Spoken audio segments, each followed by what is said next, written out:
Hey everyone, welcome back to the Ceres Podcast. This is our first full-on Pod Squad episode of 2026. I'm Stelios, and in this episode I'm joined by David Miller, Mark Petru, David Nicolau, and the one and only Kelly Barnes.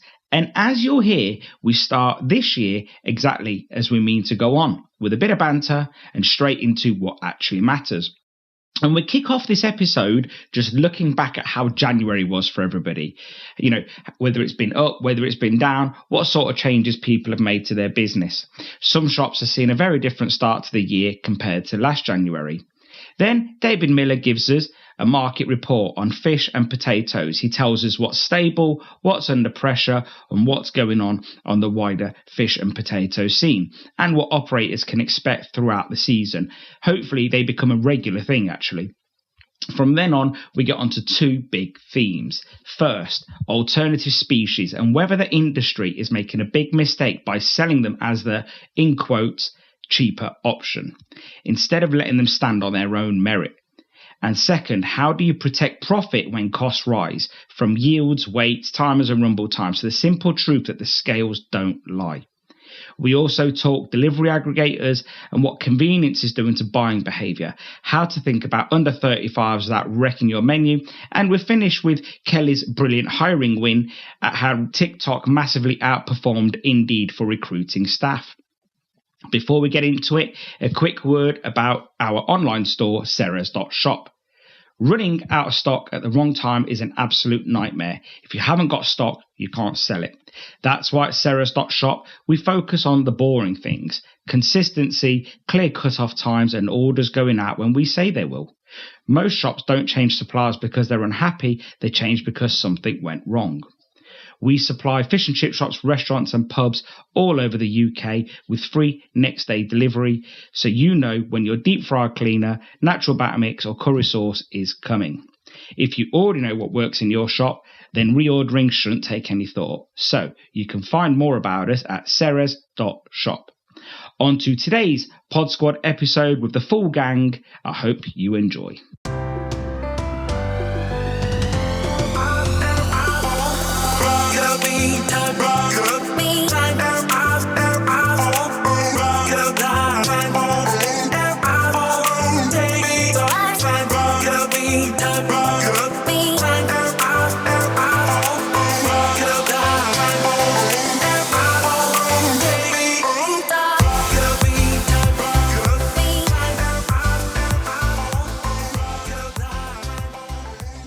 Hey everyone, how's it going? Good morning. Good morning. Morning, Stel. Morning, everybody. Happy New Year. I knew he was going to say it. He said, shall we say it? We said no, and he still said it. Should we bin him off, lads and girls? Yeah. Excommunicate me. Exile him. So send me to Coventry. That's my dad always used to say that. Oh, I got sent to Coventry. We were from Nuneaton, so actually, I actually thought he went to Coventry. I didn't know. I didn't understand that joke. Yeah. So full squad, eh? Full squad. First one of the year. How is everyone? Yeah, good. Thank you. Very good. I'm really good. That's what I like to hear. That's what I like to hear. Yeah, I'm all right. Haven't done much work in January and don't intend to do much in February, so that's nice. Did anybody have January blues? How was trade? Ours has been pretty buoyant, to be honest. We're way up from last year. So year on year, January's been really January good. To January, it's been really good.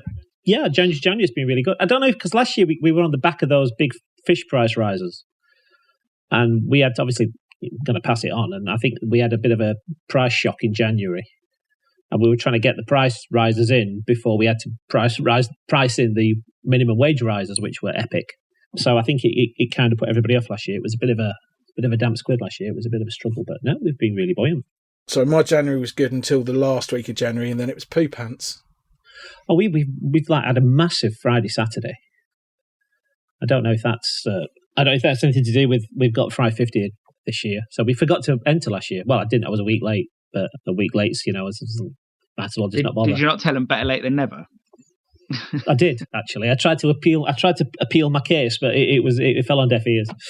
The deadline is the deadline. And so I don't know if that's boosted us at all, because it's like we've been out in the media for a couple of years. So, everyone's kind of sort of rediscovered that we're here again, because we are at the arse end of Doncaster. You know, we're not on the. You have to come to us. We're not on the beaten track. Mr. Miller, how's January for you? But good. You'll understand why when I tell you later. We've had a very good Kelly? one. A very, very good one. Yeah, it was all right. It was. I was a little bit panicked midweek last week when I looked at figures for last year, and then I was like, actually, we've still got Friday, Saturday, Sunday left at 3 shops, so it ended up being slightly above last year. Our normal sort of extra road store has been a little bit quieter than I would have liked, but obviously we've got Pines Road, which is click and collect and delivery, and deliveries have been quite good over the last couple of months. So yeah, we've kind of manoeuvred things around and looked at ways we can cut staffing and utilise having, sort of 2 stores in one town. So it's, obviously we've got that advantage, which is good. How did the epic weather events affect you? Well, my daughter couldn't get out of Exmouth. So that must have been terrible. Yeah, that's awful. It was only her second week at her new job, and literally no one could. I mean, I think James ended up working his 7th day because Sharon couldn't get to Exeter. They literally, we were locked. We were landlocked, even though we were in the by the bloody sea. But yeah, it was a bit of a nightmare.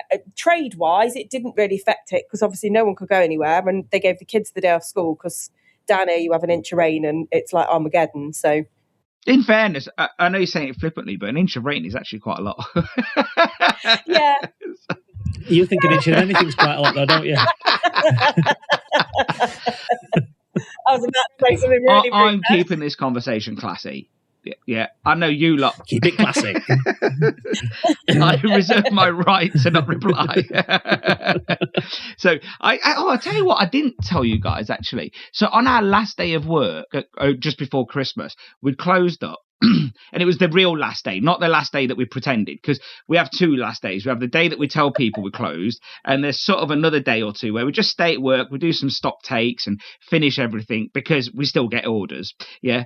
And no matter when you say to people, if you say to people we've got a hard stop on Wednesday, it doesn't mean anything because I get a call on Thursday saying I forgot to order. So we just have stock takes and we're just finishing off inventory and stuff. And do you complete that order then? Well, yeah, of course, yeah, because we're there, and that's why we've... Those that are listening, don't worry about the deadline. Just put your order in as normal. Right to Christmas Eve, you go for it. You could do that, but I will say you are risking things because it does sort of fall on, can I be bothered, can I not be bothered? Now, if you do it within the set window, it will get done. And I did also have someone message me the day after we'd closed saying... He messaged me and he's like, I need to place an order. And I was like, that's great, place it. And he's like, when will I get it? And I was like, January the 6th. And he's like, oh, but I need it now. And I said, we can't need it like that fast. And anyway, so I was driving to pick up my dad from the hospital. And this has never happened to me before, actually. And I'm sitting waiting for the lights. And I was chatting to an old friend of mine and I got rear-ended. Yeah. And then somebody ran into the back of you. That's why I said it like that, because I knew the filthiest... You just queuing me up. I was queuing you up. And anyway, so I was just sitting there, minding my own business, and a guy just crashes straight into the back of me. And I get off the phone, I was like, mate, I'll call you back in a second. Get off the phone. I said to the guy, are you all right, mate? I took a moment, I thought, and I said, are you all right, mate? No, he goes, the first thing he said to me was, it was your fault. Yeah. Now, bear in mind, I'm in front, he's behind. And so I just took a moment. I said to him, are you okay, mate? And he's like, yeah. I said, did you bang your head in the crash? And he's like, no. I was like, are you sure? And he's like, yeah, why? And I said, because you said it was my fault. And I said, I'm in front of you and I can't understand how that's my fault. And he's like, oh, no, well, yeah, I'm really sorry. About 30 to 45 seconds later, his wife turns up. They must have been going to the supermarket together to get Christmas presents or Christmas food. And she turns up and she says, I'm so sorry about this. He does this all the time. It's the 3rd time this year. And I was like, you being serious? And she basically sort of said to him, like, were you on your phone? And he sort of said, yeah, like looking down at his phone. Yeah. And I just looked at him. I thought, anyway, are we done here? I took photos, got another plate, drove off. And I just thought, one absolute muppet. Like 3rd time this year. Like, that's bad. And you think, just driving around, crashing into the back of people. Like, what is it? Is insurance? What car was it? An Audi A3S or something? Doesn't it like automatically stop when you're being an idiot? Probably turned it off. He's too busy on his phone. And like, yeah. And I just thought it was so strange. Like to say, this is the 3rd time it's happened this year. Like, that's a pattern. Yeah. Like, these are You need to do a course. No more than a course. These shouldn't be allowed a car. These are decisions. Like, I often say you can learn from your mistakes, and he clearly just carries on. Well, at least it was you and not a crocodile of school children. Oh, thanks, mate. Crossing the road. I don't know how to feel about that. I knocked a person off in Haxby once, off a bike, and she had yellow on and really white hair. And is that relevant to the story? About 6 months later, I knocked her off in town. But as you know, I don't drive anymore. I haven't driven for 20 years. But did you say to not you again? What's the statistical chances of that? I wonder. Knocking the same woman. Did she still have white hair? Yellow hair, was it? Or had she tried to disguise herself in case Miller was around? I won't say the name what she is, but she had white hair on. And so you can't miss him, can you really? And I just sort of went, oh shit. She went, oh, hello, David. I've never run anyone over. I'm a terrible driver, as Mark Petru and David Miller would tell you. I'm a terrible driver, and I've never ever hurt anybody else. I've done lots of. Is that more good luck than good design? I don't know, but. I have actually run somebody over in Italy. But they were asking for it though, weren't they? Yeah. Yeah, he went clean over the top of my car. Well, I learnt one thing. Well, I went to Rome once, and I learnt one thing. If you're going to cross the road in Rome, cross next to a priest. Yeah. Because that's the only people they stop for. So you were just Roman driving, I guess, or Italian driving. It's all good. They expect when you cross the road in Italy, you expect to be run over or under. I'm the only person that's ever seen a green light in Naples, because as soon as they're amber, we were in Sorrento on everybody's I remember we're just sitting outside a gelateria ice cream shop. We're just sitting there minding our own business. Actually, I'm not sure, Mark. You may have recommended this place. I'm not even sure, but unless you've not been to Sorrento, but I swear someone did recommend this place. So we're sitting outside this place having ice cream, and there's a Ferrari, 360 modern, a lovely car, and then there's like a nice Volvo. And there's a gap in between, and then this guy comes with like a Fiat 500. I love the Fiat 500s. Comes and literally puts it in, bumps the one forward, bumps the one backwards, bumps the one forward, bumps the one backwards. And I noticed that none of the cars had their handbrake on, and it's because they're used to being bumped. And if the handbrake's off, it just rolls forward and rolls backwards. And no one was shocked. We were just sitting there. I look at the wife. We all look at each other, and I'm thinking, no one's outraged. The Ferrari guy was there, the Volvo guy was there, and nobody was outraged. And yet in England, we were getting insurance documents out for that. But it was just they drink. I saw exactly the same in Paris. We were sat having a coffee with a friend of mine who used to live there. And the car came and literally just hooked under behind the bumper, rolled everybody forward, and just put concertinaed 3 cars into each other to make a space. I'm thinking, how and obviously, that penny dropped, and I said to him, "What's going on?" I said, "Oh, no one puts the handbrake." Yeah.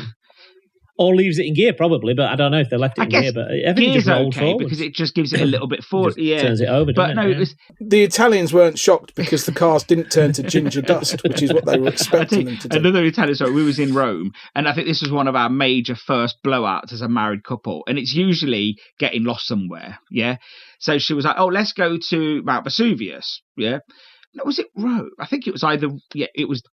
No, it was Herculaneum. So Rome and forget Rome, that was somewhere else. It was Herculaneum after Sorrento. And we're walking around, we got lost. And she wanted to be the map, which was, the worst thing ever because Miria's got no sense of direction. We spent an hour walking around in 45-degree heat, walking past rotting bins because in Italy, they don't do bins in the day, they do it at night, yeah? So you're walking around. Anyway, I walk into a restaurant. I just say to the guy, "We're lost, mate." He goes, "Oh, don't worry. Well, he knew English. One of our guys will take you. Just give him 30 euros. Okay, great. He goes, "We'll take you all the way to the top of Mount Vesuvius." Sorry, how did you miss a volcano? Because you'd be surprised, mate. You'd be. They're quite high. You think they're quite noticeable, but getting there, I would imagine it would be hard to lose one. You miss all the routes to get there, so you're literally just walking around on the street, and you miss the bus and you miss the train. Anyway, you didn't actually lose the volcano. No. You can see it's over there. You just can't get there. Exactly. I understand now. Sorry, that was anyway, material to the story. So this guy comes out, this old boy, and he goes, "Yeah, come with me. He's Italian. This guy knows nothing. Come. The other guy knew English. Get in the car with him." Miria gets in the back, and it was it was a Fiat Panda stroke 500, something like that, really old. And I went to, you do. Naturally, our generation just reaches for the seatbelt. I realised there was no seatbelt. And I'm thinking, I looked at Miria and I thought, well, this guy don't know English. I said to her, today we died. And she looks at it, yeah, and she's like, stop it. Anyway, so then I realised that not only was there no seatbelt, but the front left seat that I was in, that I frequented, was loose. So I then wedged my arm into thing, because going up to Mount Vesuvius is all windy roads, really windy. We did die, but we never nearly carried on with. Clearly, you're still here, so that's good. We and I've met your wife, so clearly it was a happy ending. Happy-ish. Okay. We're still married, so I don't know. You decide. Yeah. But no, it was just, you know what? It is funny because you look back on those stressful moments in life and you just laugh at them, you know. And David Miller being like mega old, he would have loads of those that he looks back at, you know. Knocking people back twice. I've got loads of... Case in point. Anyway, I've got loads of stories. We've spent ages messing around. But She's still on your Christmas list? Did she still send you a card? Oh. The woman that you knocked off the bike twice. Did you keep in touch? Oh, no, but she still lives in the village. You should have given her. And now I'm on my bike. You should have given her a job as a rider. Yeah, watch that lamppost. But look, we've spent a few minutes reminiscing because we've missed each other. But I'd like to get into something serious. So, David Miller, could you run us through your report? Yeah, I will. So I've had a chat with a couple of guys on the fish, and it is pretty good news. But the demand is strong for cod worldwide, not just in the UK. So that is pushing, I suppose, on the stocks. But the price is going to stay consistent at the moment. So just to reiterate, is it good news for them or fish and chip shops? Good news for us because it's not going to go up. It's not going to come down, but it's not going to go up at the moment. I think the biggest thing we've got is the quotas. So if you look at the quotas over the last 3 years, it's actually doubled. The less it's 50% reduction of what they were catching 3 years ago. So that's quite concerning. But the biggest pressure is, as I say, the worldwide stock. It's not just us that are wanting it. It's the worldwide, the Chinese, the Americans, and they're paying good money for it. And as we know, they will take the highest price, because if a boat's in dock for 4 months like they are now, they've still got to run that boat and need a certain amount of cost to run that. So that's why the price is as it is. Haddock stocks are good, but again, we've still got a lot of the boats like the Norwegians, Faroese, and the Icelandics. Well, the Icelandics fish their own ground, but those will not go into Russian water. So as I've always said, you can't say, come on fish, let's have you on this side of the border. And they are still pushing a bit further north. Don't they risk having the boats seized by the Russians? Yes, that's what I mean. They just won't go in, and none of the crew would. I mean, you know, if we worked on a boat, you wouldn't be happy, would you, of setting off fishing and going there? So I think really that's good news. I mean, what May will bring, I don't know, but the boats are out now. They're fishing like mad. The catches are good. The fish is in good condition.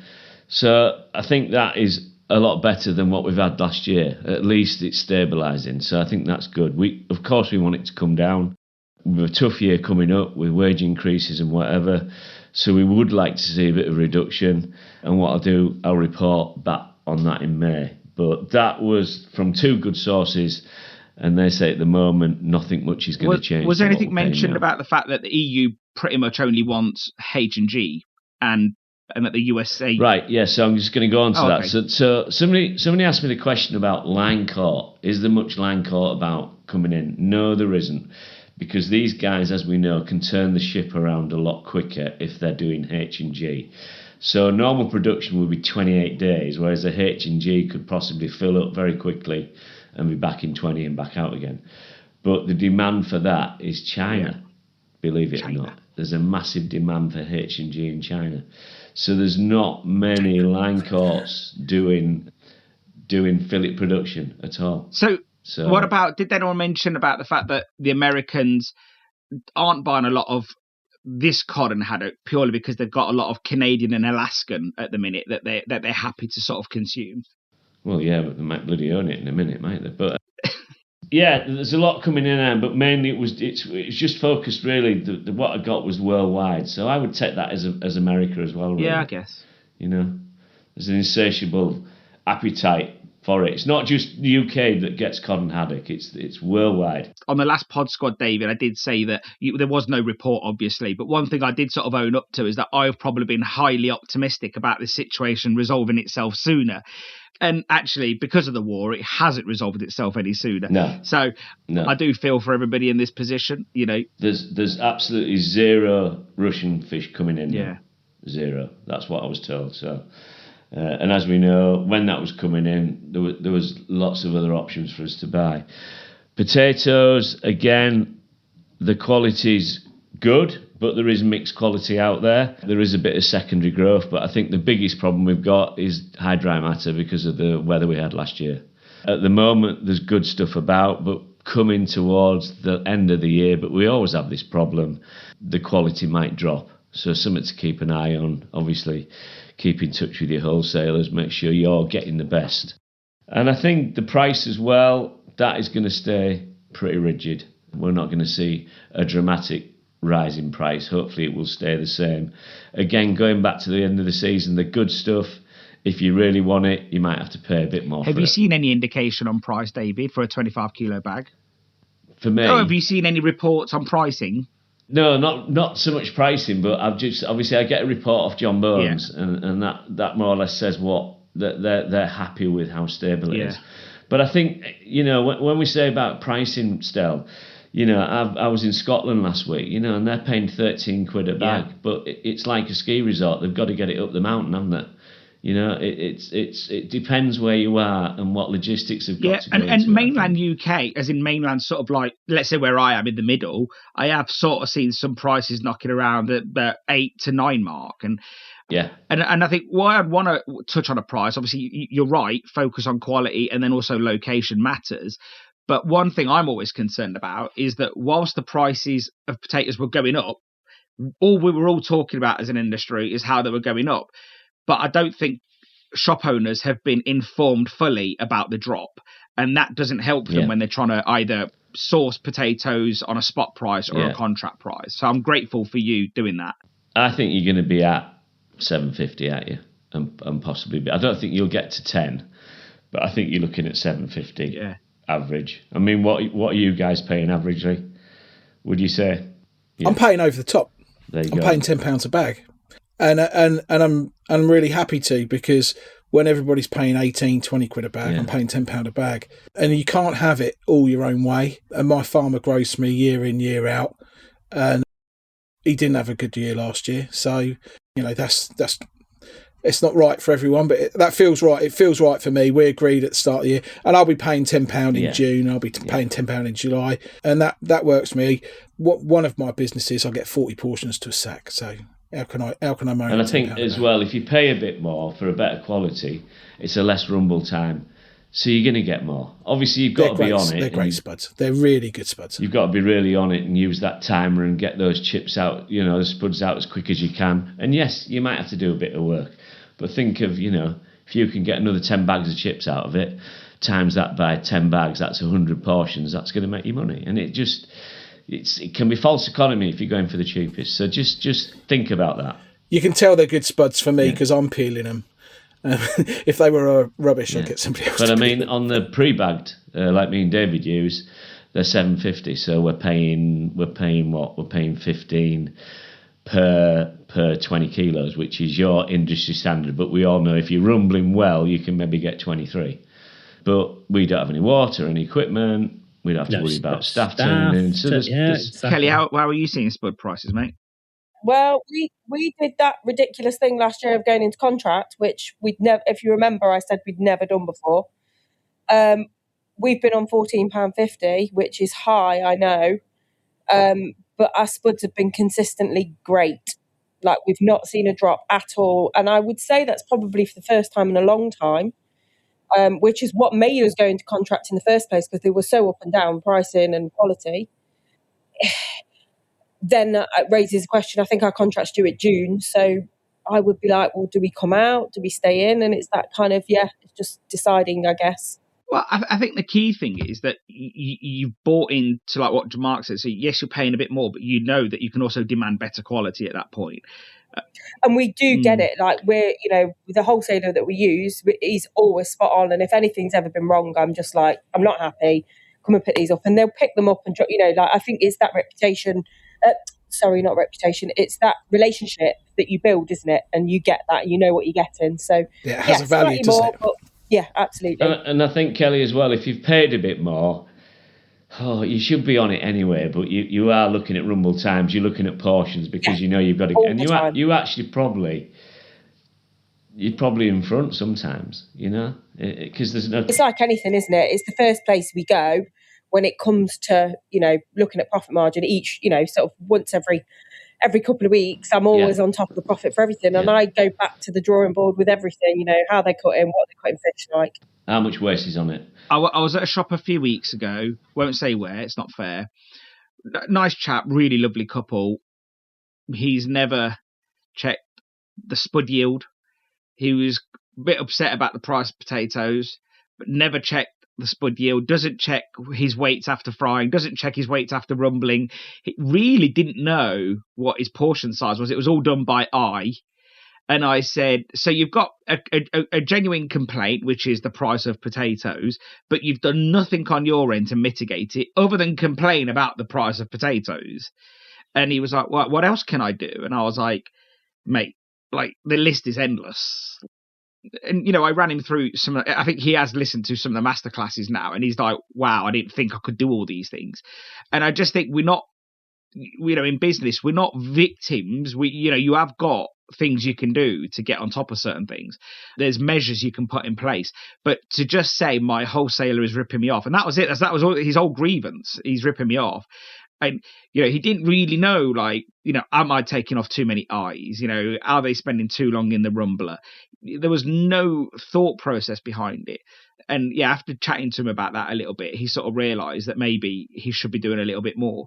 And then at least then he can go back to his potato supplier and say something. But in the meantime, he's got no real leg to stand on, which is interesting. Like my famous sayings, if those that have worked with me, it's scales don't lie, flow cups don't lie, and timers don't lie. And it's as simple as that. Yeah. No, exactly. The days of using your eye have gone. You've got to be using those tools there to keep talking about using there. your eye. I was at another shop recently, and because he was telling me about the fish again. This was fish. He was just cutting all the fish, fresh cod by eye, no weighing, no nothing. He genuinely thought he was serving a 6-ounce cod, and he put one in. And I said, that's definitely a 9. He goes, nah, definitely not. We got some scales. I went to the shop next door and actually bought some scales to test it. And we just did some spot testing. They were all 9.5s, 9.10s. Jeez. Yeah, and he thought they were 6s. 6 ounce, cut one off, 3 ounce, 2 sails, light bite. Yeah, and he had no clue. And I said to her, I said, look, at least if you know it's 9, you can work to 9. I wouldn't recommend trimming down to 6 because that's a huge difference, right? But again, I think the industry for years, it's probably been so relaxed because of lots of different things over the pre-COVID especially, that nobody looked into these cost saving exercises. Relatively, all the commodities were cheap. Absolutely. For 20 years, say from year 2000 to 2020, there wasn't a huge difference on potato price. So, I think things have changed a lot afterwards, and now people are catching up somewhat. Fourth turning, boys and girls, the fourth turning. I think you can just take from that, things are going to just stay stable. So it's not like, there's no fish about, whatever. The boats are out fishing. There's plenty about. They're really going for it. As we know, this is the time to catch it. The fish will be in really good condition. They haven't started the spring. It's not going off to the breeding grounds or anything. So, that's where we're at. And at least that, to me, is a bit of good news because we're not faced with another year of rising prices. Mr. Petru, you wanted to tell us about marketing alternative species. I thought it was something worth putting out there. I'm interested in other people's opinions as well. So tell us, what's your thoughts, mate? Well, I've recently been asked to promote some different species for a major supplier, and during the course of that, it made me realise that we've made the whole strategy of promoting these alternative species all about price, and I think it's a mistake, personally, and I really welcome other people's thoughts on it. there are so many wonderful things to say about the alternative species, to say about hake, how it's got a delicate texture and how white it is, and what a lovely flavour it's got. But we all just seem to be promoting it as a cheaper alternative, and I think consumers can figure that out for themselves. When you make it about price, what you're actually saying subliminally to consumers, in my opinion, is that here's something cheaper and not as good. And that's not the case. We need to let these products stand up for being the species and the products that they are. They are alternative to cod and to haddock, but they're good in their own right, and we need to let them sing. And there are so many other ways that we can promote these alternative species, and the consumers will figure out for themselves that there's a saving. And I just wondered what everybody else thought about it. I think it's something, if I'll go first on this one, but I think it's something that I discussed on the last episode, that what are we saying to people if you constantly say, try this, it's cheaper? Like, and I've been trying to reframe my thoughts and really try to learn about this. And I come to a few conclusions. Well, not conclusions, but again, I guess this takes me a step forward. Doesn't mean I'm right, but it takes me a step forward to trying to clarify my thought process. And number one, fish prices. So recently, this made me think. I saw a shop on social media, fish and chip shop, and he had halibut on the menu. Yeah. I know we're all talking about cheaper alternatives, I get that, but he had halibut on the menu, and it was above cod. And cod was £9 and halibut was £11.50. And it made me think, could this be a genius deflection move that he's anchored? I've done this. Yes, you did it years ago with ribs, didn't you? Yeah.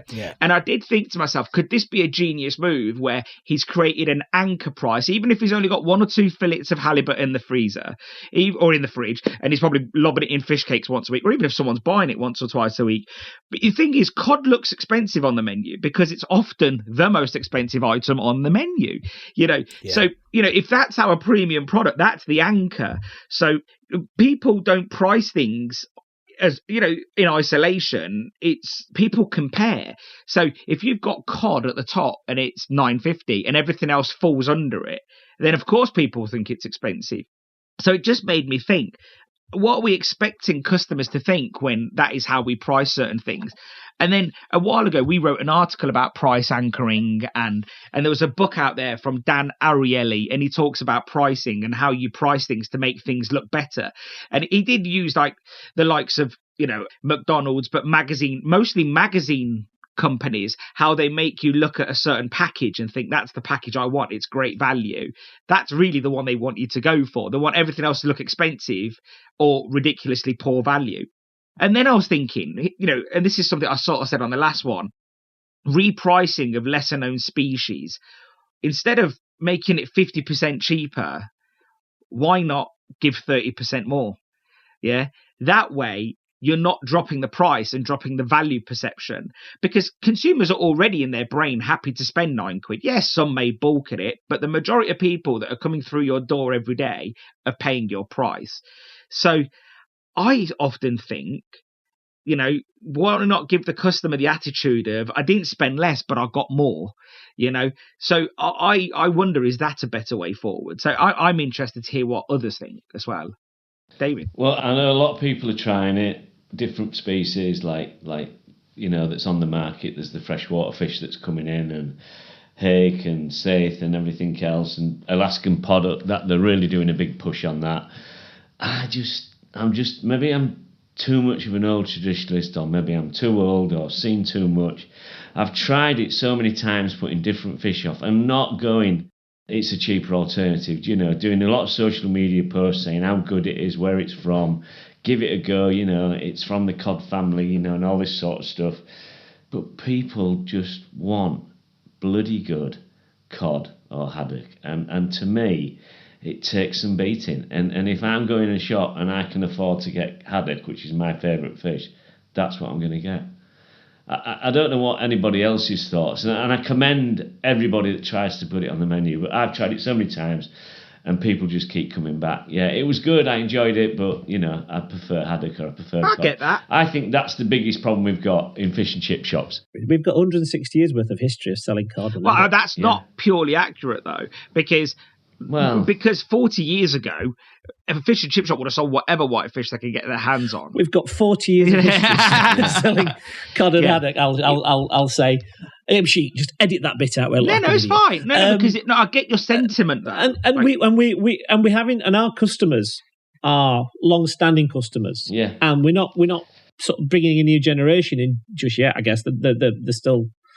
We've got a body of customers that we've had for sort of 15, 20 years. And to turn that ship around, is a slow process. And we're trying to do it very quickly because we've got obviously cost pressures coming underneath us and everyone's trying to sort of move, you can't do it. You're going to have to, it's going to take time.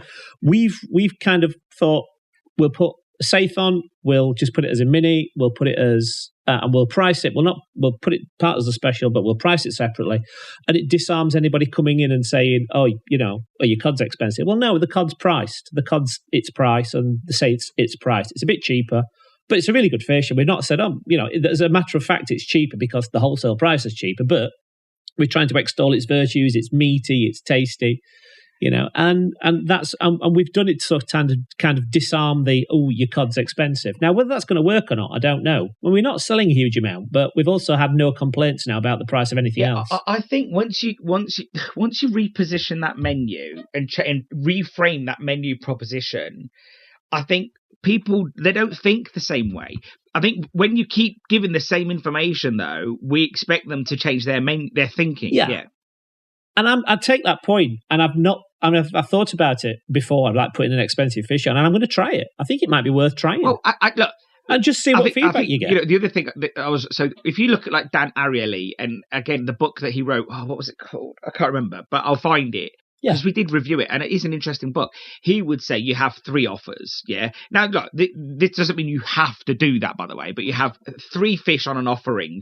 And let's say if you're a cod and haddock area, that sits in the middle, yeah? So that's really what you as an owner want people to buy. But you also don't want them to moan about it, yeah? You want them to order that, but you want them to shut up. Underneath that, you could have pollock or coley or pangasius or whatever, and that could be cheaper. So let's say cod and haddock's £9, that could be $6.50. Yeah, which is pretty much what we've and then done, above that, you'd have halibut, yeah?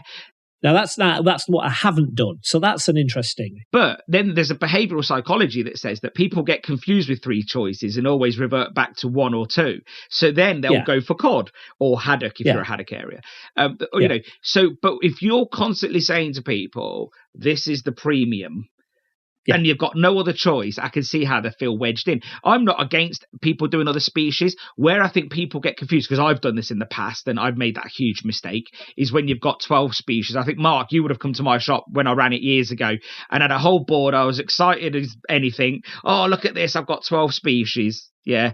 And in the end, people just got massively confused. Well, I can't quite work out if on a Friday evening, if you've got 3 different species of fish in the pan at the same time. That's I guess you do it in a way that, again, it is proposition. You're hoping always that customers buy the same thing, and it's an illusion of choice. Really, what you're doing is just framing your menu so they keep buying cod and haddock. It just removes the need to whinge.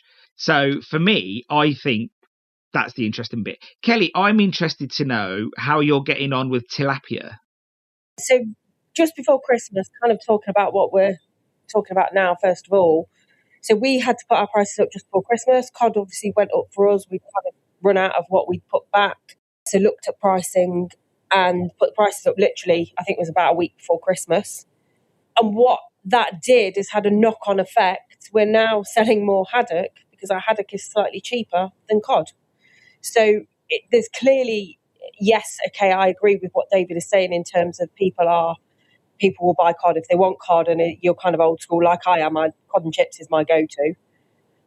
But my sister came down just before Christmas and we'd started doing tilapia, and she was like, "Oh, I don't know, I'm a bit, I like haddock." So just try it, just try a box meal and see how you feel about it.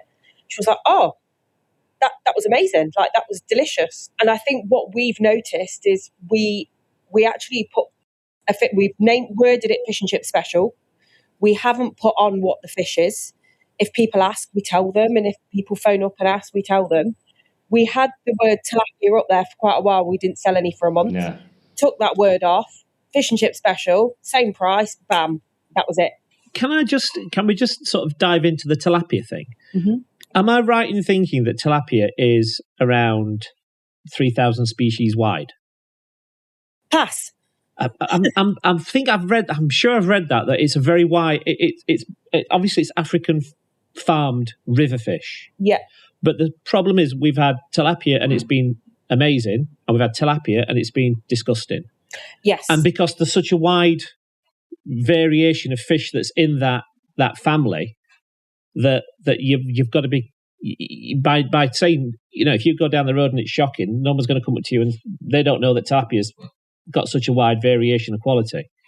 So you're right, by taking the word fish off, I guess that's like any fish as well. Like, well, no, I mean, I've never had a dreadful sour tasting haddock. I think they exist. But the problem is we've had a delivery of a sample delivered between 2 different weeks. It's been a completely different tasting fish. Sorry, David, are you on about tilapia? Tilapia, yeah. What I'm saying is the variation between haddock is tight, whereas the variation between tilapia. Okay. So you've got to be really careful what you're buying, because it's not consistent.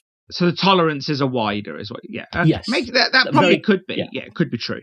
Yeah, I agree. I mean, the stock that we're getting at the moment, obviously, every once a week to make sure that we're on the same product and testing it and looking at it. And I've actually gone back to, I stopped cutting fish a long time ago. My manager cuts all the fish at each shop.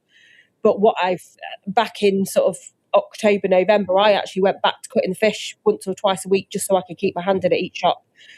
I've always made sure I'm getting the right yield. I'm always making sure that we're getting the right, right consistency and all of that, those things. But I just felt for me personally, it was right to go back to the shop floor. I did exactly. I've kind of stopped cutting the fish. I let my dad cut the fish and some of the staff, and you find you lose the connection with the product. Yeah, exactly. And and they're saying like when you're buying the stuff, you're not quite sure what is it good, is it bad? So I find it really helps if you're connected to your product and you're prepping your product, because their version of what what you want is not the same. Well, my dad's just it's okay. Yeah. What's it like, Dad? It's okay. Even if it's fabulous, it's okay. Well, my first go-to, if I get a new batch cod in, regardless of whether I've been using Rami for the last 6 months, my first thing is defrost it. I'll cut it, then I'll fry a bit up at lunchtime and see if it tastes the same. Because you never know. There's always going to be inconsistencies. Yeah. But with regards to tilapia and sort of different species, I think we've definitely noticed the drop in regular cod sales throughout January, which is really interesting for me. I'm like, what is going on?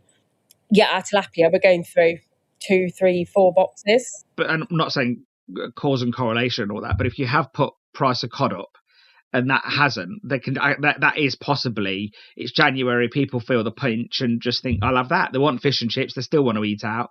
And if that's the case, then that's still good, because it shows that actually your customers aren't overly species loyal, if that's the case, Yeah, and I think you're right, because the thing is, we put it up, like I said, a week or 2 before Christmas, and obviously we get an influx of tourists over Christmas because people come in to visit family. There's lots of Airbnbs.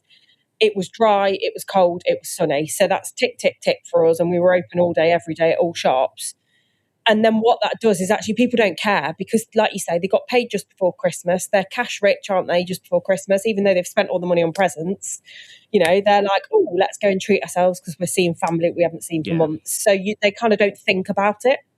So we didn't see an impact of that until January. But like you say, that just, that could be just because it's January. But keeping an eye on it, making sure that we're, I've gone down the route before of, like David said, we've got this amazing fish, and Mark was saying, we've got this amazing fish and it's great, it's chunky, it's from the cod family and all of that. And it doesn't work. Just as far as I'm concerned, it doesn't work. People will buy what they want to buy as long as the price is right. And as I say, just text bloody good cod, good haddock, text and beating. Yeah. We're already using the best fish, and we have been doing for 40 years. Yeah. And it's very difficult, as I say, it's very difficult to change people's habits because we've given them the best. The truth is, we're not offering, if we're honest with ourselves, nobody in the industry, except for that one guy putting halibut, is actually looking, not that it's better for frying, but it's probably better as another species for frying, let's say, as in pan frying, let's say, or whatever, or grilling. But no one's really looking for alternatives that are better quality. We are looking for things that are cheap, bargain. So you can't say, so yes, in this instance, cod and haddock is better. So I do think we need to look at our menus properly and say, well, how do we get to the goal we're trying to achieve? And it's always made me think when Mark said years ago how he put ribs above cod or next to cod. I'm not sure exactly how it was on the menu, but it just took that price edge, took people's minds off it, and I do think we're missing a trick here. And if you're constantly saying to people, hey, try this, it's cheaper, you're basically saying to your customers, it's also crapper. It reminds me of that Volkswagen advert. Do you remember that Volkswagen advert? Every time they close the car door, and they go, it sounds just like a Volkswagen. And they'll close the boot, and they're like, it sounds just like a Volkswagen. And they start the engine, it's like, it's just like a Volkswagen. And I thought that was a really good advert, because I think we play this out every day, and we don't learn from our mistakes as an industry. So what we do is that we get, let's say, Coley, which I quite like Coley, but it's a bit grayer. It's got that grey-blue tinge to it. But we're like, hey, sir, try this. It's just like cod, but cheaper. And you know what the customer's thinking? Well, if it's just like cod, why is it cheaper? Yeah. And I think this is why, if you're going to put a grade B product on the menu, I think don't be cheaper, give more. And that way, it just makes you look more generous. And then it's not, I saved money. It's I got more. They fed more people with it. They're more likely to be interested in that. And also, whatever you do, work out your margins properly. I see a lot of people on the groups at the minute, and they're like, I sell whatever, grade B fish. And when I say grade B, I don't mean that it's trimmings. I mean grade B as in it's not cod and haddock. And they're like, I sell it for $4.99. And my margins are more than they would be if I did cod. And it doesn't make sense. The numbers don't add up. People need to get... Percentage margins and cash margins are two completely different things. Absolutely. So a lot of the time I watch this and I just think it doesn't make sense to me. And I know they're enthusiastic, and that's good too, but the numbers still don't add up. So yeah, use our calculator on the website. It is a shameless plug, but it's free and you get your numbers sorted. Mark, go on, mate. Can I close this with the last word? He always likes the last word, doesn't he? Go on, yeah, go on.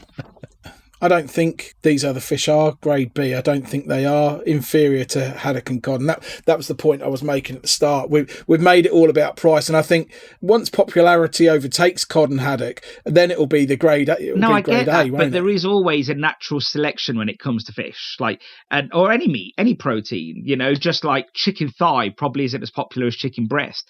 I'm just talking about how they would sell it. I'm not saying it's crap. I love chicken thigh. Chicken wings are cheaper than all of those things. Chicken legs are even cheaper. What I'm saying is that there is going to be different pricing for different products. Doesn't mean they're inferior or poor.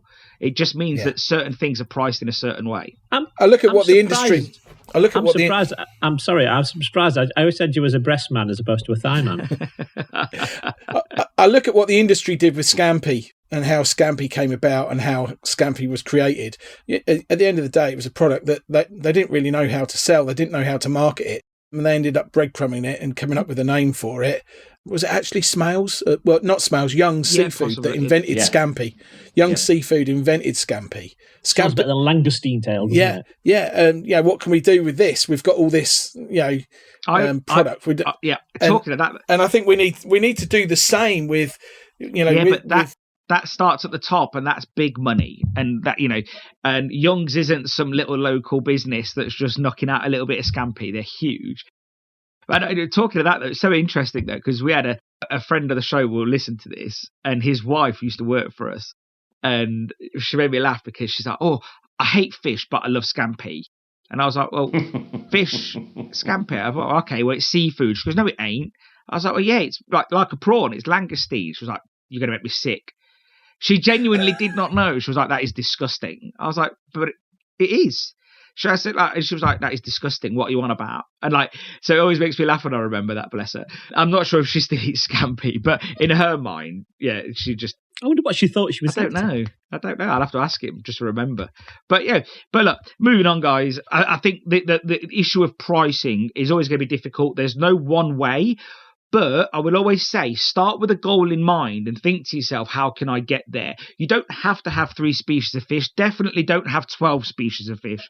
But, if you want to get through this situation, introduce something. But also, I know many shops that aren't introducing any other fish, especially haddock shops in the Yorkshire region. They are just doing haddock. Well, West Yorkshire.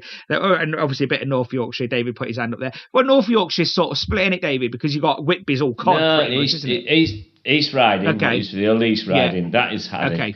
Get down to where David is, that's when the cod starts, doesn't it, David? Yeah. And then out to the East Coast, into Scotland, that's Haddock. And one of the things, just to finish on that note, though, and David, you can go, a lot of people, and it just reiterating the margin issue, so many people will say, like, if you look at someone like Mark Drummond, at those type of shops in West Yorkshire, they'll look at his pricing and say, how does he do it? He's too cheap. Yet he knows his margin inside out. You know, so, and also, just because you see a price on the groups, you don't know the portion size and you don't know the weights, you don't know nothing. So I never assume, know your own numbers. So, and David, look on. Just quickly, I was talking to somebody yesterday who used to have quite a lot of shops in Leeds, and we're talking 20, 25 years ago now, and their size was for a regular 4 ounce. Yeah. Yeah, regular 4 ounce. And some shops still like that in Leeds, aren't they, David? You know, some of the... Yeah, there are some like, little... It's weird. The old ones, are the portions are really small. I mean, and we've seen just going back to what you were saying, Kelly, earlier, we've seen a shift from cod to haddock. We used to be like 95% cod, 5% haddock. It used to be people that had imported themselves from West Yorkshire that just wanted haddock. And I think we're about 70-30 now.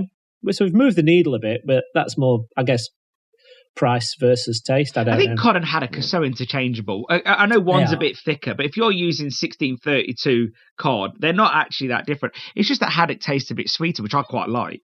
Well, I'm just going to throw this in. We've been doing some taste testing with the video channel that me and Craig have, and we've been doing some blind taste testing, and it's amazing how many people can't work out when you put a blindfold on and don't tell them what it is, what the fish they're actually eating is. Yeah, we were joking about that earlier, weren't we? Because we were saying about Gordon Ramsay and how he'd give someone a pot noodle, blindfold them, and they'd be like, oh, this is tagliatelle. Amazing. This is tagliatelle. Yeah. This is amazing. It's really posh. I can smell the organic truffle going through this. And you open it and it's a pot noodle. And it's amazing how you have to rely on your other senses and you get so tricked into what you're eating. And if you don't say, if it doesn't say it on the menu, they'll never know. It's weird. It's a weird sort of bit of an experiment that we've been doing, and but again, this is why if you're being upfront, this is when you're dealing with, and we are all being upfront, and most of the industry is being upfront. You're then dealing with customer perceptions. Yeah, that's right, and that's the difficulty. And yet, McDonald's, because they've got a brand name over something, let's say fillet of fish, no one ever it's pollock or Hokie. Safe. No, it switches. Hokie, that's it. And like because they've got a brand name, whereas and this is why there's an argument that if you do bring in another fish, what if you called it something? What if you called it Captain's Catch, or give it a name, give the meal a name. Bob. Let's call it Bob. Bobfish, because obviously it's got to be 3 letters. That's why we've decimated the entire species, isn't it? And you can't use the name Bob. Dog, like dogfish, because obviously people like their dogs, and you can't have that. Bob, that's easy. Everyone can remember Bob. We've got some Bob in this week. Ooh. I wanted to move on to... So last year we wrote quite a few articles, post-budget, pre-budget, about hospitality and pubs. And we've done a few podcasts on it about the business rates issue. And we knew that before the last election, it was going to be an issue. And a lot of our industry sort of just ignored it. They were like, well, it doesn't bother us, so we'll just look the other way. And I remember even last year, we did an article on it and we had about 7 comments. And they were like, why are you writing about this? It doesn't bother our industry at all. And then this year, James Fowler, who was on the podcast, he started a campaign with the wonky table and so on, basically banning MPs from pubs and restaurants. And he's done it at a couple of his places, and loads of people followed suit. And the government took note, and lots of campaignings happened. And then the government's basically yielded a little bit, I won't say a lot, and said they are going to re-look at the rates issue for pubs. And then all of a sudden, people in our industry are saying, hey, what about us? Rates is important. So rates isn't important for this industry, really, is it? It doesn't really affect many people, many shops, does it? You get the multiplier, don't you? If you've got multiple shops, yeah, that's when it happens. So your small business. So someone like Chesterford Group would really be bothered by rates, sure. Yeah. But we've got a small sales area, we've got small business rates relief, we've got rural relief. We're pretty much under the radar with it, and I don't know how many other shops are, but yeah, it's not really a massive cost to single operators. I don't know, Kelly, is your business structured as separate companies and separate entities, so they get the rates relief each? No, so we lost that when obviously they did small after COVID, didn't? When we had 2 shops, we were all right for a little while. But when we took on the third shop, that's it. But what if you set up as a completely separate business? As in individual companies? Yeah. You'll get your rate relief then, won't you? Yeah, I just don't know. I don't know how keen my accountant's always a bit funny, like, because they're selling the same thing. Yeah, they're very risk-averse accountants. They call it a continuation, don't they? They call it a continuation. It's like, say, it's like having, it's a fish and chip shop. But I mean, personally, I would do it tomorrow. But it's just that awkward kind of. It's a grey area. HMRC would see that you've done it for tax avoidance. Yeah, exactly that. Yeah. And I just talking to HMRC, someone that I know really well was talking to someone at the Treasury and at HMRC, and when they were talking about all the rate relief, they said a lot of pubs and restaurants are asking for VAT to be dropped to 13%. I'm not sure if you've seen this campaign, and they just said again they ruled out from the top 0 VAT movement, 0. Get over it. It's not happening. So again, that is someone at the top, a couple of people at the top saying it's just never going to happen. But they always say 0, don't ask for it, don't do it. And then there's pressure put on and then the U-turn. Have you ever seen a U-turn on VAT? No, I haven't seen a U-turn on VAT because it seems to be transgovernmental. Yeah, I think it is. And the problem, coming back to what we've said, the welfare bill, the debt repayment bill is now just below welfare. It's well above education defence. They need as much money, they're starved of cash because of the amount of debt they've got to repay. So there's very little chance of getting anything sort of reduction on tax because they're too busy giving it to, other, spending in other areas. So yeah, look, it's just an interesting observation. It's not fact. It doesn't mean people should stop trying.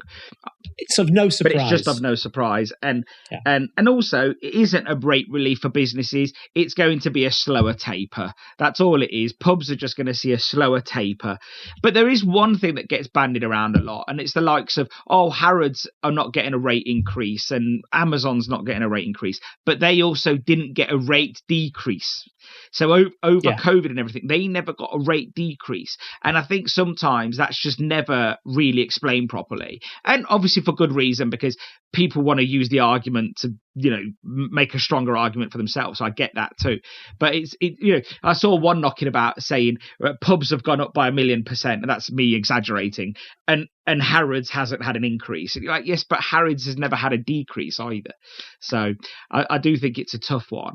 I just don't see this government fixing any of that. I just don't. So sorry to be the bearer of miserable news. David Miller? Just a really quick one, something I saw on the internet, and this is hospitality, so I class this as a pub. So out of 100 revenue, 30% wages, which is about right, 30% supplies, 20% VAT, 15% standing costs, 5% left on a good day. Is this the fish image, by the way? The image that you're reading off, is it got a fish on it? No. Oh, okay. Go on then. Go on, carry on. Sorry. It's for pubs, really. Yeah. Standing costs alone have gone up 30%. Business rates soaring, utilities. So basically, what he's saying, he has a signature dish which is 24 quid. It's now 28 quid, and it should be 30 something. Really, it should be 45. I've seen this one. Yeah, I've seen this. And people won't do it. So really, his increases now are up to 110. To be the bearer of bad news, and for everybody listening to this to call me probably the C word, the 20% VAT element of his calculation shouldn't be in there.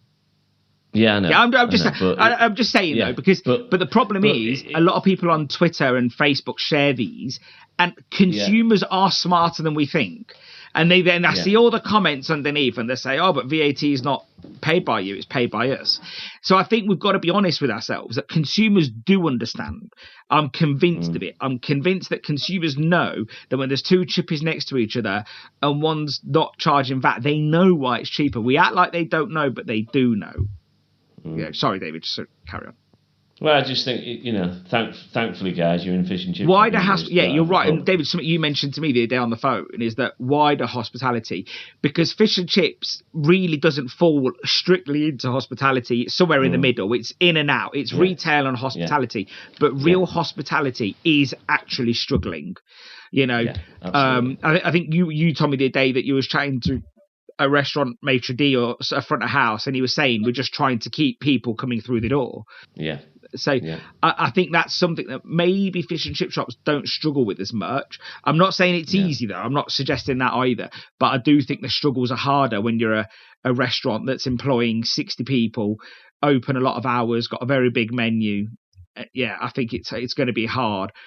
And I know I said to Kate Nichols on their last podcast, I said to her, Kate, I says, I go into Nando's, I go into all these other places, and I know they're not high-end hospitality, they're lower in terms of, their volume places. And she goes, but just because they're busy, don't assume they're making money. And I think that's also quite telling that a lot of places are just doing offers to keep people coming through the door. So, if you're a fish and chip shop, maybe, like David Miller says, we've got the non-shitty end of the stick, Yeah. So, David Nicolau, you have recently implemented Just Eat and Uber Eats. I have. Well, I've got Just Eat running. Oh, okay. Uber Eats has been a bit of a bugbear. How's it going? It's added 10% onto the business in the first 2 weeks. And they are promoting, first week and a half. So, could that have helped your January blues, do you think? I don't know, because it's only it started sort of mid-January. We weren't out the gate, we weren't out the traps sort of first week, and the walk-in sales have been really buoyant. But everyone said, get it done, and we've not had the opportunity to do it in our area because they were never up in this area. So they've all we've got more businesses reopening because the airport's reopening, so everything's kind of coming back to life at this side of town. So there's lots of drivers up here now, so we can, we've got a fairly good service. Just Eat's been amazing. We've got a rep, and he came and sorted everything. They built the menus for us. Few little problems where they built the menu and they were giving free stuff away by accident. They clicked it onto the wrong sort of variation where they built the menu. We sorted that out pretty quickly. But the problem we had was we started out with Uber Eats first, and it's still not up and running because the account manager just doesn't get back to you. You'll speak to them, and then a week later you'll get a response. They built the menu with all the wrong prices, and I had to chuckle because the steak pie had how would you like it cooked? Medium rare, well done. It had options, and it's just been. So we haven't even got going with it yet. And then every time we put a photograph up, they reject it. Maybe he thought you were Miller and Carter. Probably. I've no idea. I don't know where because obviously they're a global company. We might not be talking to somebody in the UK that's actually building all this. There might be somewhere else. We just don't know. So, item number one was chicken. So does that tell you where the priorities are? Fish was like item 7 on the menu. So we've had to reorganize. It's just been a nightmare. We're still not up and running. You're saying that sales are up, but have you seen it knock on your other online orders? No. Okay, that's good. No, everything. It just seems to have added on. Good. Yeah, which is helpful because it's the only way at this moment in time that we can actually grow. Nobody wants to stand still. If you're standing still, you're kind of shrinking, aren't you, at this moment in time? So we're trying to grow a little bit, and as I say, I mentioned earlier, we're at the arse end of Doncaster, so there's not much, there's not much out here other than us and a few other shops. But yeah, but we're delivering sort of the delivery area is really quite wide. I'm quite impressed actually, and how good the service has actually been. Mark, go for it. Are you telling your Just Eat customers that they can get it cheaper by using a different platform, or are you using it as a way of kind of generating new business and cross-pollinating, or are you just accepting that there are Just Eat customers that are going to come to you? What's your strategy behind it? I'm just trying to understand. I haven't got one just yet. I'm sort of a week and a half in, so I'm still trying to work out where the orders are coming from. All we get is a phone number and a first name and an initial for the customer, so we don't know who the customers are. Do you use Just Eat, Mark? No, but obviously it's something I've always pushed back against it. The charge, me too. To be fair, and the charge a hefty premium, obviously, and we've just added that on because we're not carrying their 25% margin. But we've gone through it this week, and the orders we've got, I've cross-referenced it from my pre-a-day database because obviously we have numbers from pre-a-day, and there's nobody that's on pre-a-day that's ordering in our customer list. That's the numbers are the same. So I can only imagine they're completely new customers. Kelly will have more experience. We just don't know where the Just Eat customers are. We don't get any location data because obviously they want those customers to become the Just Eat customers. They're not our customers. Mr. Miller? Yeah. So I use Just Eat Deliveroo. Went on with Just Eat summer, started with Deliveroo 2024 end. Just Eat is always stronger than Deliveroo. taking wise. But the reason we use it is we've got our own delivery system on bikes, which does a mile radius within the way Haxby's shaped, where we're based. So we pull in people from outer Haxby, so other villages, whatever. So in a way, people are coming to Miller's but getting it delivered. So it's people that are not on our database. So we're pulling more people in. Yeah, I think we're finding the same. Just Eat seems to be going stronger and stronger and stronger and stronger. I think the setup from Just Eat and the support that you get from their sort of the account managers is much stronger. Because the guy came down, met me, signed it up, built the menu for us, and we were running about 3 or 4 days. It was great. I just wish they'd all have consistent photography requirements, because everyone's different. So we have to reshoot everything, and it's just been a nightmare with. One of them had a recycle logo on the back of the back that we used as a backdrop because we had to take some photographs in the shop.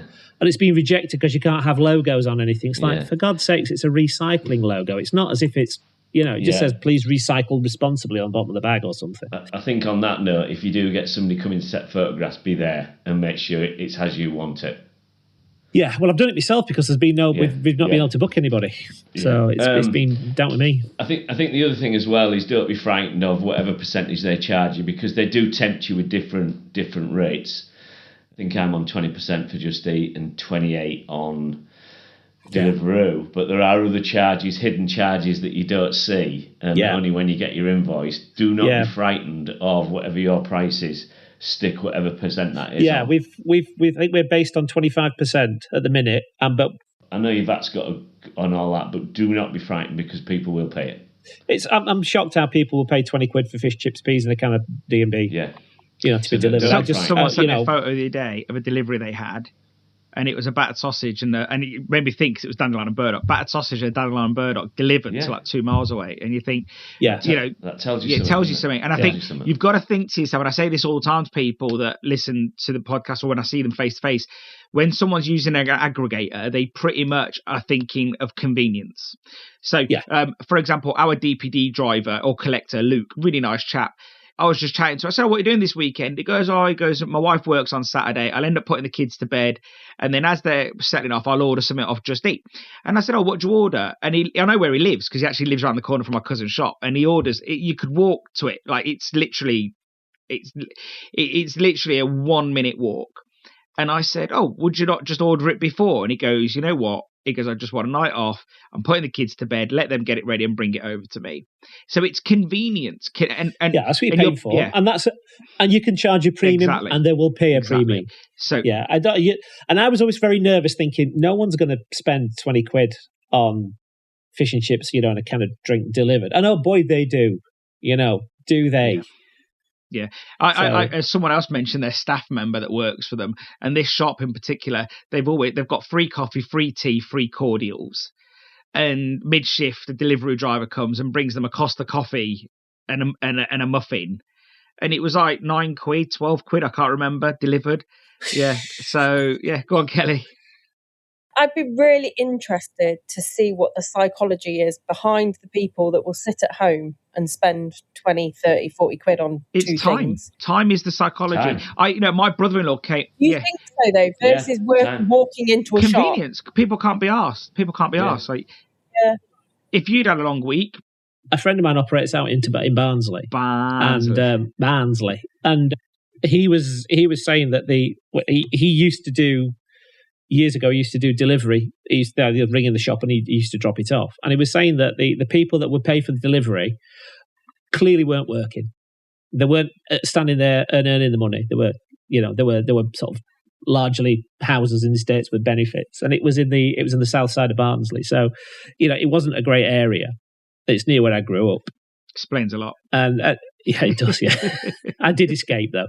But so I do wonder whether if you've stood there and for 2 hours and earned your money, are you going to spend it quite freely? Before we go on to David and Kelly, you again, like a friend of mine, I had his brother on the podcast a while ago, and it was from Marku from businessforsale.com. His brother and me were chatting one day, and it was when he was doing the movie Papadopoulos and Sons, and he said to me, he says, Stel, he goes, this was at the beginning, it was post-COVID, but it was at the beginning of like aggregators really. And he goes, you know what? He goes, very wealthy person, hard worker, and he said to me, I'd rather play on the Xbox with my lads who I hardly see, and then let them bring the food to me. So we just sit down before we start the game and we say, lads, what we have in Turkish, burgers, fish and chips, whatever it is, we all agree, they bring it, we haven't left the house. So I do think there's an element of what you're saying, David, but I do think ultimately convenience is the driver. Convenience is king that is them, the driver, even for somebody who fits that bill.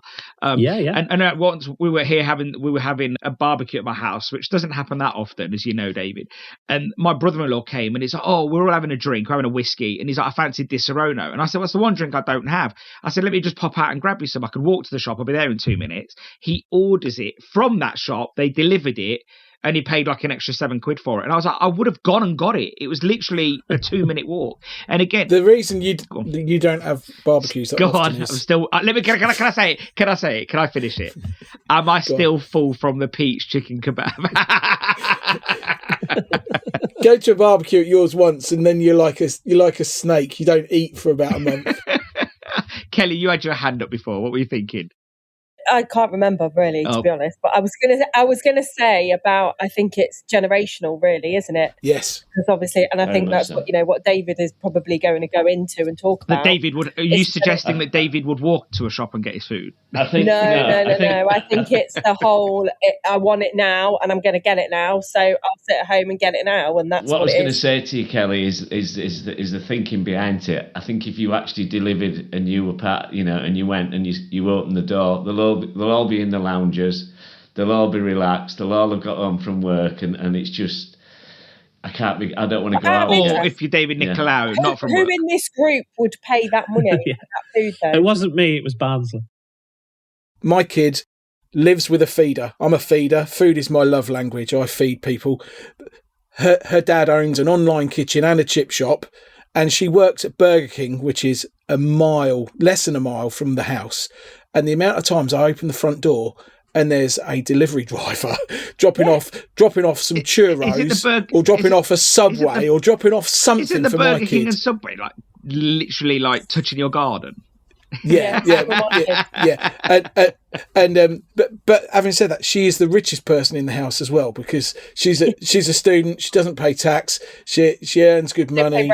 Yeah, she doesn't pay rent, But the amount of people, I answer the door. I think, who's that knocking on my bloody door? And there's somebody stood there, and she's had churros delivered, and she's paid more for the delivery and fees than she has for the churros. And I'm like, we've got so much food in the house. I just fancied some churros. I just wouldn't. I wouldn't so pay Kelly, that, you asked Kelly. You said who would. So David Nicolau said he wouldn't. Mark said he wouldn't. But David Miller. I have. Yeah, I have. And I've got both apps, and I like to see what's going on. And the other clever one is they put a platform fee on as well. Never mind service fee. Delivery fee, there's a platform fee as well. I don't have those apps. I've never used them. Every now and then I'll jump onto Domino's Pizza, order it and we'll collect it 'cause it's just down the road. If I want Chinese, but I've been in Mackey's and you'll order from your seat in Mackey's. I order it. That's the trick. You go in, sit straight away. I get a small Just Eat man to walk it to your table. That's what they do. Done? You sit and they bring it. It's like a restaurant. Like, you don't go to a restaurant and say, how can we get it out of the kitchen, do you? I use those apps if I'm in a city, if I don't know the area. Yes, I do. But I don't have it. There's no way I'm not against it. I'm not trying to act like I'm better than anyone. I just like going. Like, I remember once years ago, a restaurant, local restaurant in Nuneaton, bought some flour off us to make naan bread. Yeah. And I delivered it. I made the mistake of delivering it, and I've never eaten at that restaurant again. So, when you go to a restaurant sometimes or a takeaway, you get to see it. Whereas if you're ordering it from Just Eat or the website or whatever, you don't really get to see it. So I think there's an element of it's probably good to pop in and see what's going on. Well, one thing's for certain, it's not going away. No, I don't think it is going away. No. And we use Deliveroo in Exeter, and it works perfectly, and it actually bumps up our sales quite a lot a week, Yeah, and talking of Gen Zs and feeding the next generation, Mark and David Miller both wanted to sort of talk about this. So who wants to go first and lay the groundwork on that one? David. Right.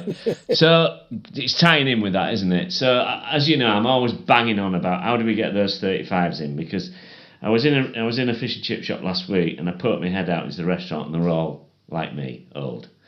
Now, how do we get those young people in? And, you know, I think if people know what I do with Nick, we're always looking at, you know, specials or whatever. Not bombarding the menu with loads of stuff, but something that's clean, honest, and sort of made in-house. And obviously we've got the fried chicken on. And what we've done with that now is we set the brand up of Mills. And then what we've done is shut that down and put it into Miller's to make sure, you know, so we've still got the kitchen for that. But we've put that on a menu with a sort of slimmed down. And then we've got this Irish spice bag that we launched in November, and that's still trundling on. But the thing is, it's all bringing a different age group in. Now, the other thing I think about that is if you do that really well, they might go, do you know what, if that's good, I might just try the fish and chips. When you speak to a lot of young people and you mention fish, a lot of them don't like it.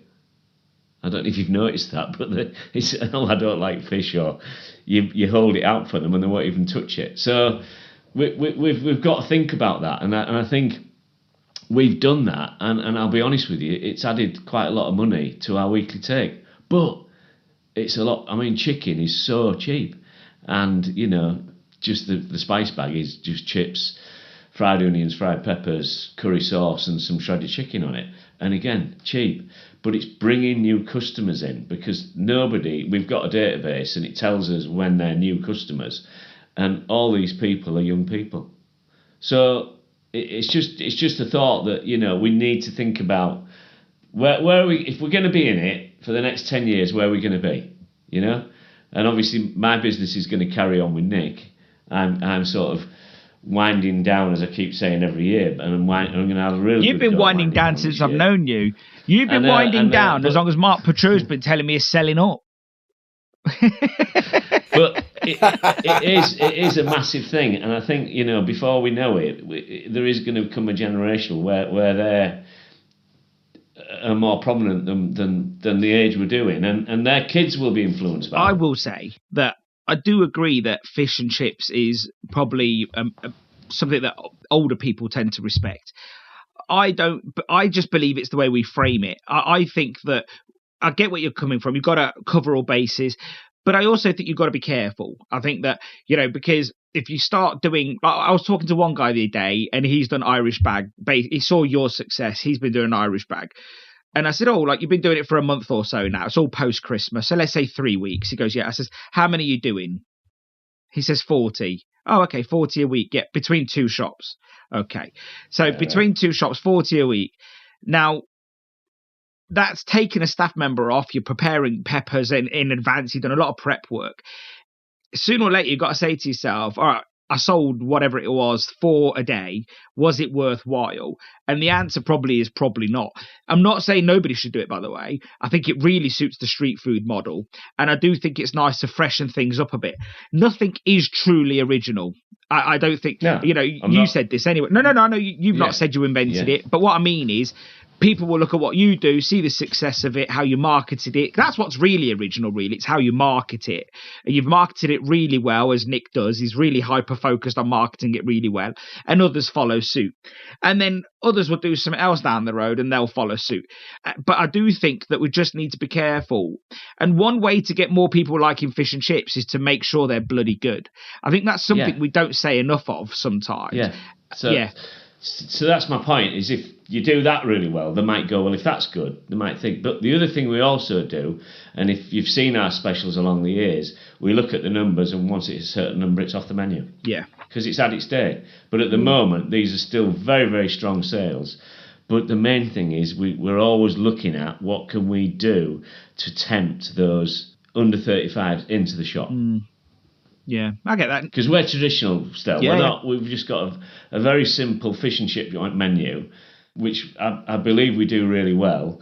But we also want to target those other people. Yeah, Mark, what's your thoughts, mate? Well, there are 3 main points that I want to talk about in regard to, you know, trying to attract a younger generation, or to make your menu appeal more to a younger generation. Those 3 things is getting more customers is a different challenge to recovering profit margin that may have been eroded by your own price increases. They're 2 different things. And when you add new menu items to to your offer, you actually stand a chance of not achieving either. We want to get more customers through our door because without growth, your business is, as we've all agreed, it's shrinking, and we need more customers. We need more turnover, and we've allowed our profit margins to be eroded as we've absorbed price increases over the last however long. And to add new menu items to attract a younger generation can be full of banana skins. You can get a lot of things wrong when you try and add new menu items. And what David has really done well with his spice bags is he's increased his profit margin because he's found a product that really can increase your margins here, and it appeals to a new audience, so you can get more customers. And that's what's really clever about what David's done. Well, can I just say on the record, it isn't really me, is it? Well, you're here. You're here. Miller's out your name. So yeah, you did. Yeah, let's give Nick the credit. Yeah. You know, and he's on the cusp. He's kind of our generation in wisdom and years, because he's got a Miller above him showing him how to be that way, and he's also connected to the younger generation as well. Yeah. So can I interject one thing I think is really important, though, that you're all touching on here, but David mentioned it very quickly, is knowing when to take something off. Yeah, we've just seen on the news how McDonald's have ditched loads of vegetarian stuff. Yeah. And I think when you're doing something new, put it under a subheading. It's market offerings, market specials, today's catch, something like that. And put underneath a little slogan: when it's gone, it's gone. Nothing lasts forever. Because, that's all. That's all I'd add to that. Well, you touched on something already, Stel. When you find a product that does increase your profit and it generates a new customer stream, as it brings a different audience in, there is the danger there is that it's going to require a capital outlay on a new piece of kit, or it's going to require a member of staff dedicated to producing it. So if you can actually get rid of those, so you can add something to your menu that doesn't add another member of staff to your shift, and it doesn't increase hidden costs that you don't factor in at the time, then you've really got something. And I think I'll give you an example, counter example to that though. So, and this could be the argument for making your menu more lean. So I won't say who it is, because he's a listener of the show, and he tested recently, about a month ago, getting rid of burgers. Yeah. And then he got rid of burgers, about 4 other items. So collectively, probably like 10 variations off his menu. His staff messaged him that night after implementing it, saying, "We think you've ruined it. We've been dead tonight." Yeah. He looks at the numbers. Yeah. They were up. Yeah. Then recently, he's just took off kebabs of the one shop that he's got. And the machine has broken, quotation marks, yeah, just for a couple of weeks to see what happens.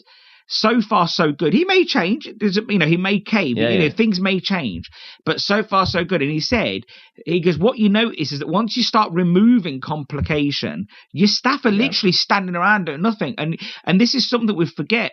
And Mark Drummond's always told me this about, if you've got a simple menu, your staff don't do a lot. As in, all they're doing is focusing on serving. Whereas once you start doing, I know I'm going to make a real exaggeration here just for effect, but if you start doing kebabs, pies, pizzas, Irish boxes, whatever they're called, Irish bags, if you start doing all of this, sooner or later you're going to need more people. And especially if you're not focused and take it off. If you leave them on forever, they just become normal and never special. Sorry, David Nicolau. Years ago, we used to have a Christmas market outside the front of the shop. So there's a big green area in front of the shop. We used to take over the Christmas market, and where you park, where everybody parks. And we had a Thai woman working for us who was married to a chap who lived in the village. Not a clue how she got here, but she was a lovely lady. And then the morning of the Christmas market, the day before the Christmas market, she came to us and said, "Oh, I'm going back to Thailand for a few weeks." I said, "When are you going?" She went, "Today." Okay. And she was like an extra body that we used to use for the kebabs. And we had the Christmas market the day after. So I said, like, "Well, how long are you going for?" She said, "I don't know. It might be 6 or 7 months." That's not a holiday. That's moving. That's not. Yeah. I was like, "So you're leaving?" "Well, no, I'll come back." And So that night we took the kebabs off. So there's not enough staff. We got a Christmas market. Let's just sod the kebabs away.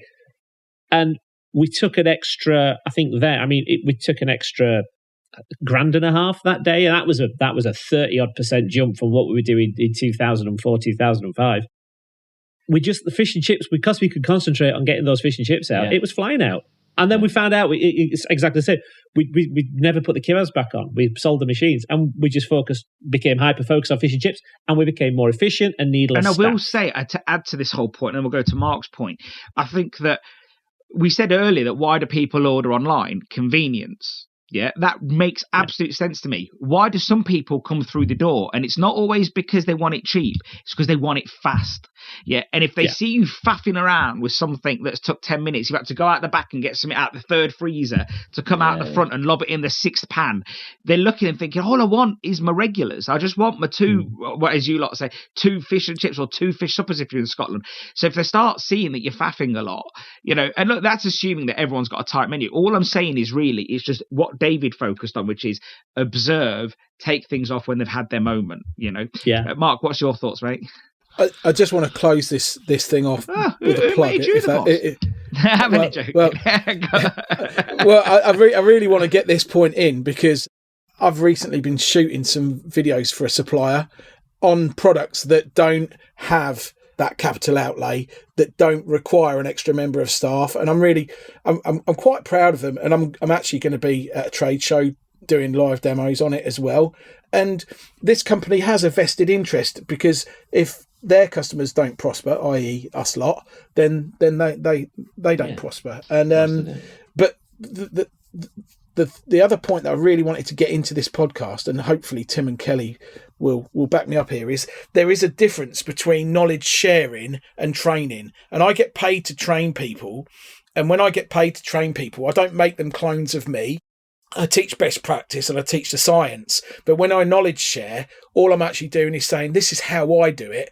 And I'm not saying this is right. This is just something that works for me. So when you see these videos, or if you come and see me, understand that I'm not saying I'm right, you're wrong. I'm saying this is how I do it. If you can get some benefit from it, then please get some benefit from it.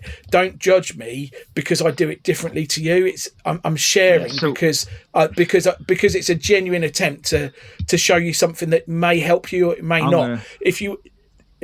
Training is completely different to knowledge sharing. I'm going to tell my wife that you say that you do this, but you're not right. I'm not always right. No, absolutely. Which trade show are you appearing at in the next few weeks, Mark? Well, I can tell you it's quite near Kelly. You're allowed to say. You're allowed to say. There's an Exeter. He's going to Exeter. Say who it's for. You're allowed to say. Yeah. Yeah, well, I've shot these videos for Fry's Pride. Yeah, Fry's Pride are good people. They're good people. You're not Colbeck's then in Harrogate. No, look, say it properly. If you're going to say it properly.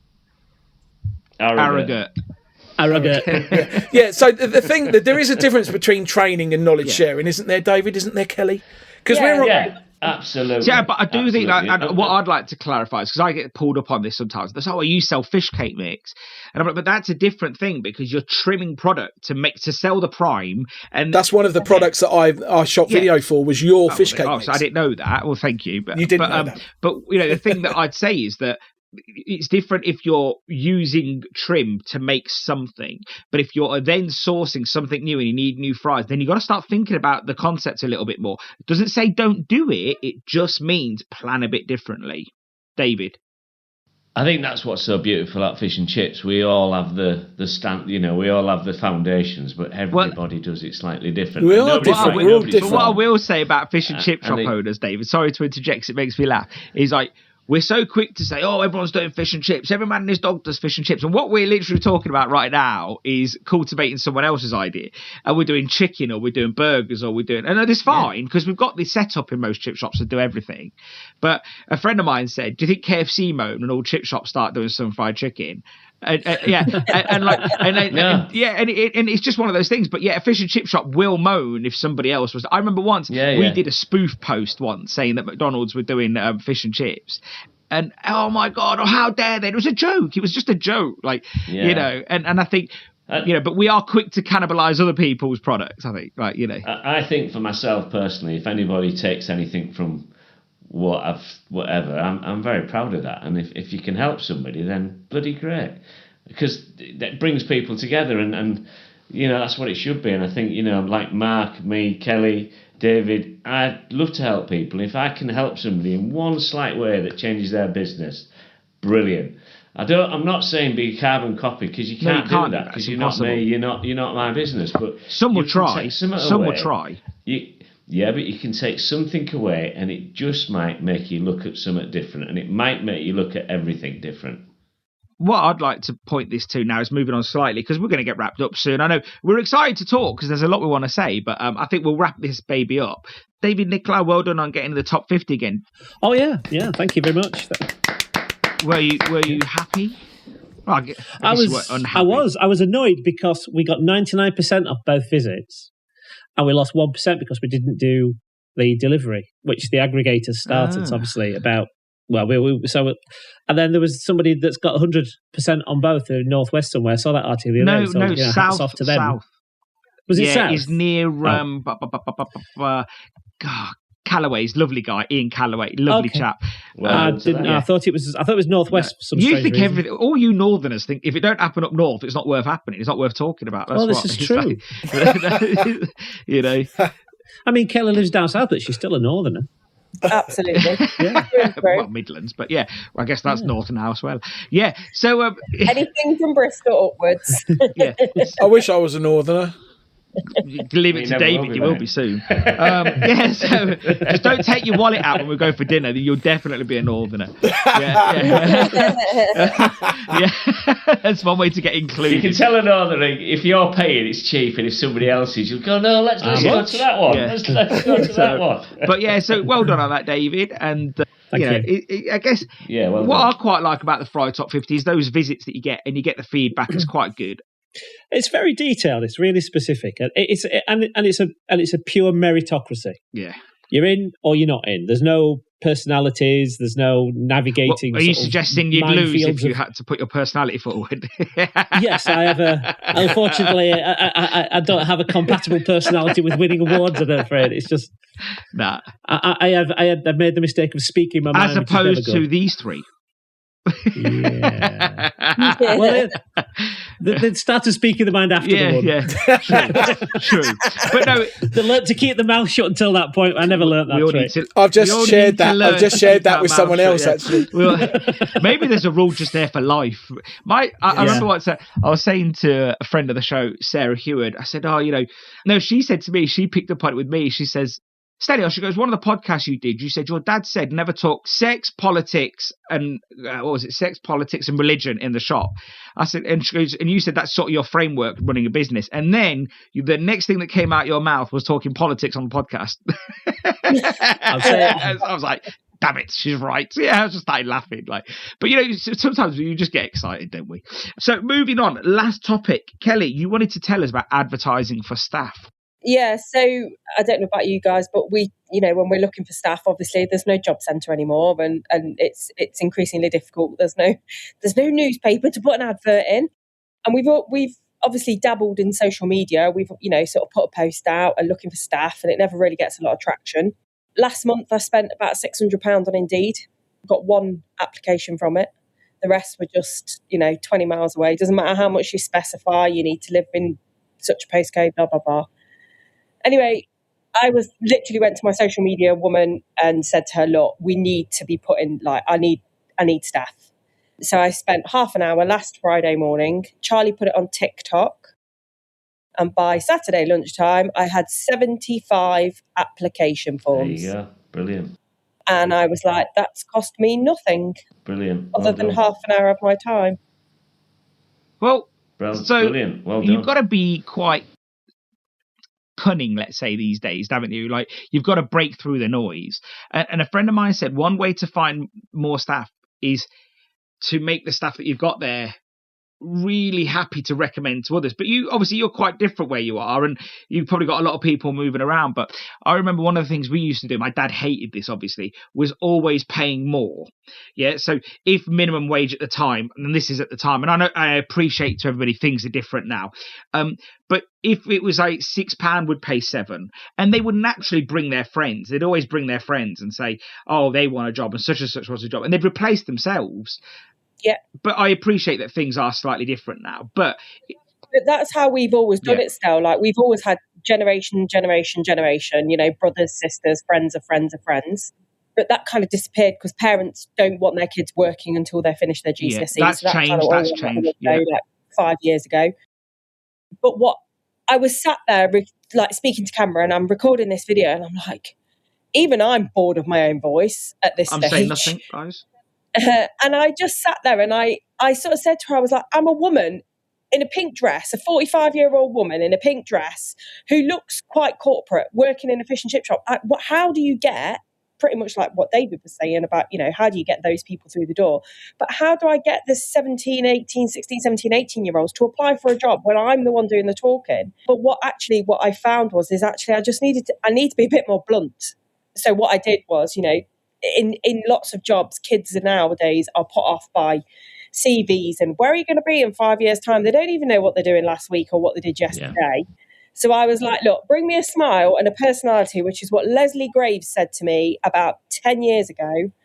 And it was her mantra, and I can teach you the David rest. said he can bring you a smile, but he's going to struggle with a personality. Sorry, David. Which David? And for those that's listening, that's not me. No, but have you thought about doing like little videos with the staff? Like, they're going to start doing some TikTok stuff anyway. I mean, we've noticed, like our TikTok and Instagram stuff and Facebook has gone through the roof anyway. When we put videos out, whether it's me, Tim, staff, those videos get way more interaction than just a post. Absolutely. But I also sort of said in one of them she put out later that evening, I was like, if you're a parent, do not fill in the application form for Bob or Dave or whatever his name is. Just do it yourself. Yeah. Get them to do it themselves. Do not apply for the job for them because I think parents are the problem with a lot of work these days. They always have been, to be fair, but I think it's just slightly different now. Yeah. Anything else we want to touch on, everyone? Or have we touched everything? Yeah, I think everything's been touched this week. I'm not all good from my end still. Well, I've enjoyed having you all on again. And Kelly's going to start hassling us this afternoon for the next one. And it is going to be March. It's mad how we're already thinking of March. But soon be Christmas. But we're all going to meet up soon and we're going to have a pod squad meal. And keep threatening that on the people of the restaurant. But it would be great. And guys, thank you for your time once again. It's been great. Again, I look forward to hearing how everybody's tested everything we've been talking about in March. Okay. Thank you very much. Thank you. See you, Stel. See you guys. Bye. Bye. Bye. Bye. Bye. Bye. Bye. Bye.